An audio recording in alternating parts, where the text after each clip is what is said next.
Talk to me about your opponent, Sullivan Barrera. Obviously, prior to the fight getting made, you know, he talked a lot of smack. I think they even made some little memes and stuff like that. And are you making memes? Yeah, I think so. I mean, I think there were a couple with Jay-Z and J.C. Penney or something about that. I mean, that was kind of corny, man. It was a little bit corny. I'm not gonna lie. I don't really respond to that stuff. I rarely respond to it, but I had a little fun with him because it was so bad. I said, let me respond to this one because it's not good. Like, yeah. I don't want to leave him out there like that. So I just let him know, like, man, you call us J.C. Penney if that's what you're trying to call us. If you're trying to call us cheap, because we don't have no more money for you. Mm-hmm. Like, we offer Barrera way more money than he's ever made before, and we're not trying to big time him. But come on, man, like don't go to the media. Like, for fans that don't know, like when fighters, there's 2 or 3 fighters, maybe 4 fighters that may be on a list for a particular guy, say me, for example, to fight. Your team starts to reach out to those people to gauge their interest. Right. They start to negotiate. Okay, what would you want for that fight? This guy takes that as, he goes straight to the media. And that's like the oldest trick in the book to try to put pressure on somebody. It just didn't work. You're not going to dictate anything to us. Matter of fact, you may lose this fight with these clown games and stuff you playing. And yeah, that was just a little fun message I sent him, letting them know, look, man, you're not going to get rich off of us. You're already getting a lot of money, probably 10 times what you've ever made. Don't try to break the bank. Don't try to bring up what this guy made and that guy made. That guy that you're talking about, he's more accomplished. He had a better record. He fought better competition. Right. So that's just part of it. I understand it. But it's the oldest trick in the book. I've been fighting big mouths my whole career, since I've been a kid. So I've been 10 years old, I've been fighting dudes with big mouths, guys that got a lot to say. And sometimes if it's appropriate, we respond. A lot of times, we just let these dudes talk, man. We got a date.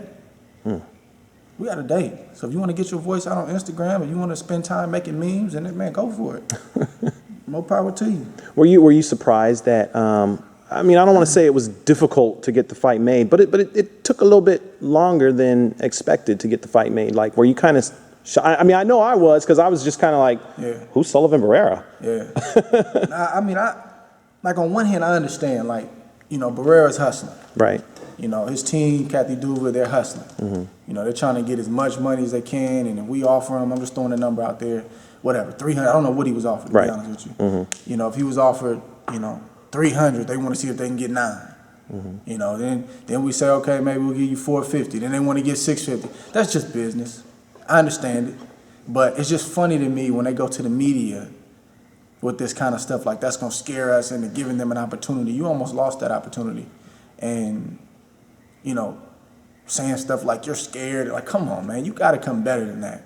If you're gonna talk smack, you gotta do it a little bit better than that. Seriously, like, you got to do better than that. Like, come on, man. I've been fighting my whole life, and I don't fear any fighter. I respect fight. I don't fear nobody. We're not gonna start fearing nobody now. And what he has to realize is we picked him. He was on the list, and we could have picked somebody that was, lesser competition than him. We picked him. So why would we be scared and not want to make the fight?